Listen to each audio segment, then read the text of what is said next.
Shubor nakaslem jong unongsan Hima.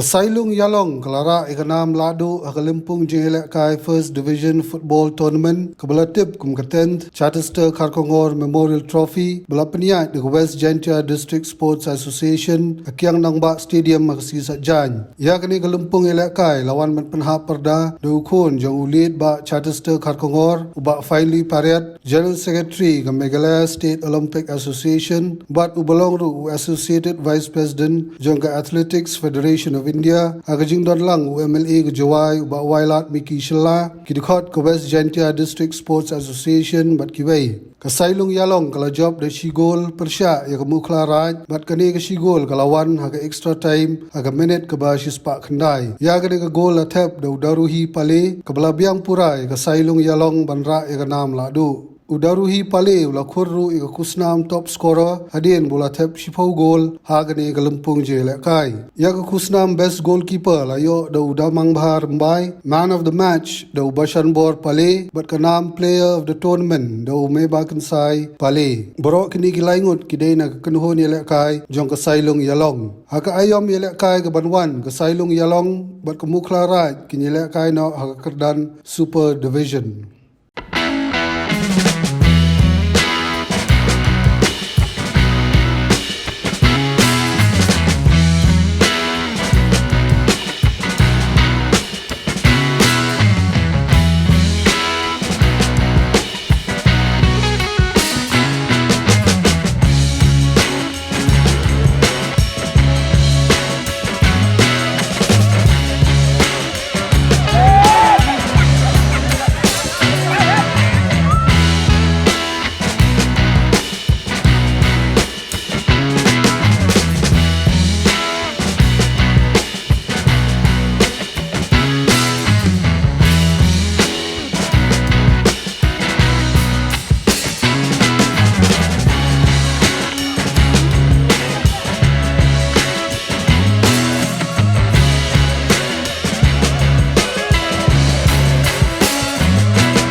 Isang